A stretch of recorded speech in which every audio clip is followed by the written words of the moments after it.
Di bawah rintik hujan, seorang gadis berlari sembari kedua tangannya memegang sebuah map di atas kepalanya. Ia berjalan dengan tergesa-gesa di bawah hujan yang cukup membasahi dirinya. Dengan cuaca yang sedikit berkabut, gadis itu berlari tanpa memperhatikan jalanannya sedikit samar terlihat. Saat dirinya tepat berada di sebuah supermarket, gadis yang bernama Naura Anjani itu mengadu ketika tubuhnya menabrak tubuh seseorang yang bertubuh kekar mengenakan pakaian serba hitam juga kepala ditutup hoodie. "Maaf, saya tidak sengaja Tuan. Anda tidak apa-apa kan?" Gadis itu mendongakkan kepalanya melihat wajah seorang pria yang menatapnya dengan tajam. "Astaga, ini pria atau wanita?" batin Naura. Naura tersenyum tipis ketika melihat pria yang ada di hadapannya itu. Terlihat sangat tampan, dengan bulu matanya yang rantik, bibir yang tipis, namun tatapannya sangat berdominan dan menatap tajam ke arahnya. Kenapa dia begitu menyeramkan dengan wajahnya yang sangat tampan itu? Kan sayang, gerutu batin Naura. Naura tertegun dan melepas tubuhnya yang ternyata dirinya masih berada tepat di pelukan pria itu. Ia sedikit menjaga jarak dengan pria itu. Keduanya kini bersitatap satu sama lain, dengan perasaan dan pemikiran keduanya yang berlawanan. Naura yang mengagumi pria yang ada di hadapannya itu, namun lain dengan pria itu menatap tajam seolah ingin menumpahkan segala amarahnya kepada gadis itu. Mereka juga lupa akan hujan yang kini semakin deras, seolah tidak menghiraukan tubuh mereka yang kini sudah basah kuyup. Melihat hal itu, Naura bergegas untuk pergi. Namun saat ia berjalan beberapa langkah melewati pria itu, tiba-tiba langkah Naura terhenti dan ternyata pria itu menarik kerah belakang baju Naura, hingga membuat gadis itu tertahan dan menenggakkan kepalanya. Naura menjerit dan berontak, juga berbalik untuk melihat ke arah pria itu, yang kini bahkan menatapnya dengan tajam tanpa melepas pegangan sebelah tangannya di baju Naura yang membuat gadis itu sangat kesal. "Apa-apaan sih? Kenapa kamu menarik aku? Ada apa? Bukankah aku sudah minta maaf sama kamu?" protes Naura. Naura menatap tajam ke arah pria yang masih menatapnya dengan wajah datar. Tanpa mengalihkan pandangannya menatap Naura, Naura tertegun ketika pria itu bahkan menunjuk ke bawah kaki Naura, yang dimana sebuah ponsel berserakan bahkan tidak terbentuk lagi berceceran tepat di bawah kaki Naura. Gadis itu tertegun, ia tidak mempercayai dengan apa yang ia lakukan. Ternyata dirinya sudah merusak ponsel milik pria itu, hingga pria yang ada di hadapannya kini menatapnya dengan tajam, bahkan seperti hendak membunuhnya. Naura dengan ragu-ragu ia melihat kembali ke arah pria yang bahkan sama sekali tidak mengurangi ketajamannya ketika melihat Naura. "Itu ponsel kamu, kenapa dijatuhkan?" Naura bertingkah seolah-olah ia tidak menyadari dengan apa yang telah ia lakukan kepada ponsel milik pria itu. Jangankan menjawab ataupun berbicara kepada Naura, pria itu justru semakin tajam menatap Naura yang sedikit ketakutan. Bahkan ia menjadi salah tingkah. "Sial sekali aku hari ini. Sudah aku gagal mendapatkan pekerjaan dan sekarang bertemu dengan pria aneh yang sangat menyeramkan seperti ini.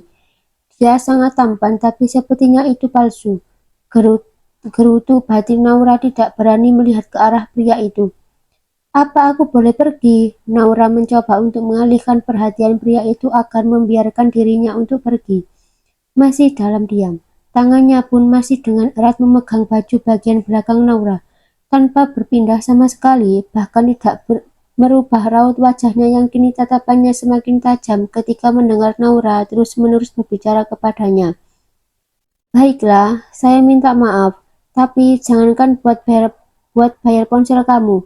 Aku saja belum punya pekerjaan." Naura merendahkan nada bicaranya berharap pria itu melepas pegangan kepada pakaiannya. Saat Naura hendak berbicara kembali, tiba-tiba sebuah mobil berhenti tepat di samping keduanya. Naura begitupun dengan pria itu mengalihkan pandangannya ke arah seorang pria berpakaian formal serba hitam turun dengan payung di tangannya menghampiri keduanya.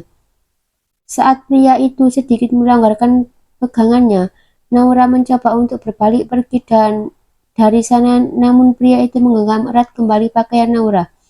hingga membuat gadis itu tercekik oleh kemejanya sendiri. "Kamu mau bunuh aku?" seru Naura menatap tajam ke arah pria itu. "Tidak, tidak ada yang mati gara-gara kerah baju." Ucapan pria itu berhasil membuat Naura terdiam.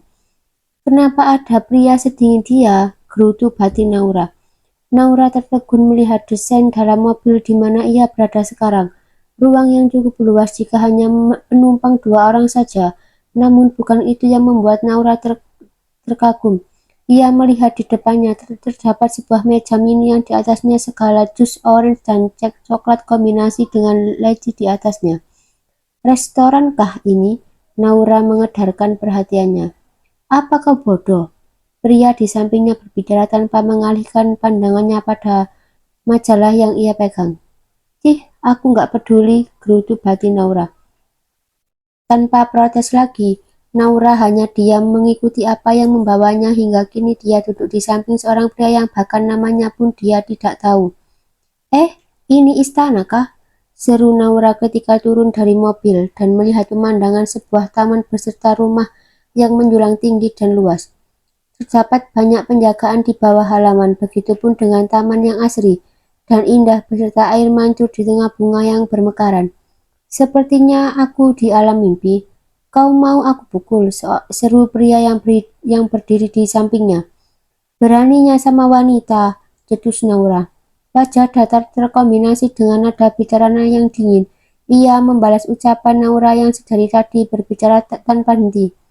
"Kenapa kamu memukulku?" Naura bertanya tanpa mengalihkan pandangannya pada taman bunga yang indah. Saat ia hendak berbicara lagi, tangan yang tadinya terlepas dari kerahnya kini menarik lengan baju Naura tanpa bersentuhan dengan tangan gadis itu. Pria itu berjalan dengan seorang gadis meski pakaiannya ia tertarik. Namun terkesan dia menuntun gadis itu memasuki rumah yang begitu megah. Naura hanya menurut saja, baginya protes pun akan percuma jika di hadapan pria itu. "Apa aku akan dijual hanya gara-gara sebuah ponsel?" batin Naura.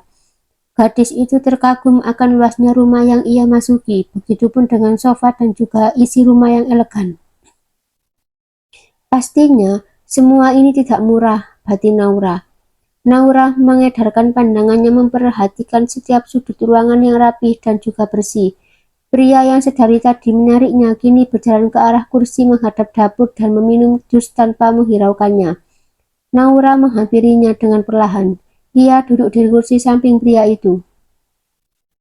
"Aku tidak menyuruhmu meminumnya," seru pria samping Naura. "Lama nunggu kamu menawarkannya," balas Naura menenggak jus dengan sekali lenggak. Naura menenggak gelas yang ia isi kembali sembari memperhatikan pria di hadapannya berjalan ke arah dapur dan mencuci kedua tangannya di wastafel air yang mengalir. "Ih, dinginnya pria tampan itu," gumam Naura. Naura mengikuti arah pandangannya pria itu hingga pria itu membuka sebuah laci dan membawa kertas. Ia berjalan dengan lembaran kertas di tangannya menghampiri Naura. Ia duduk di kursi semula dan menyodorkan kertas beserta ponsel yang sudah tak terbentuk lagi. Apa ini?" tanya Naura. "Wah, ini sertifikat Altan Anggara." "Hah? Ponselmu harganya $48,5 juta. Berapa itu?" seru Naura berpura-pura tidak paham. Pria dengan nama Altan itu menatap tajam Naura tanpa arti. Ia hanya memperhatikan gadis yang ada di sampingnya itu. Apalagi Naura semakin kebingungan ketika melihat setiap nominal jumlah harga ponsel yang ia rusak tertulis di kertas itu. "Musibah ini lebih mengerikan dari penolakan lamaran pekerjaanku," balas Naura. "Ini kau harus ganti," sela Adran. "Hah? Ganti? Ini aku." Naura semakin kebingungan. Suara Artan meminum kembali jusnya. "Jangankan $, pekerjaan saja aku belum ada. Bagaimana ini? Aku minta tolong sama siapa?" batin Naura terdiam. "Falcon Supernova iPhone 6 Silver Diamond, 662 miliar. Naura berulang kali melihat kertas yang ada di tangannya dan membacanya dengan kesal. "HP termahal di dunia yang pernah aku dengar. HP ini dibanderol dengan harga US 48,5 juta atau sekitar lebih dari 662 miliar. Jual diri pun nggak akan dapat uang segitu, gerutu Naura. Apaan coba ponsel cuma buat panas-panasan telinga. Buat jari keram harus semahal itu. Tahu gitu aku jual saja ponselnya pakai acara terbuat dari emas segala, gerutu Naura.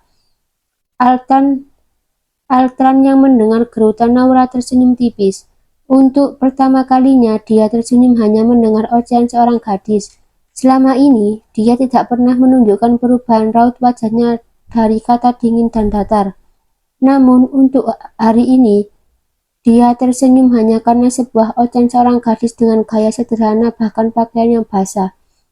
Menarik, batin Alta tersenyum tipis.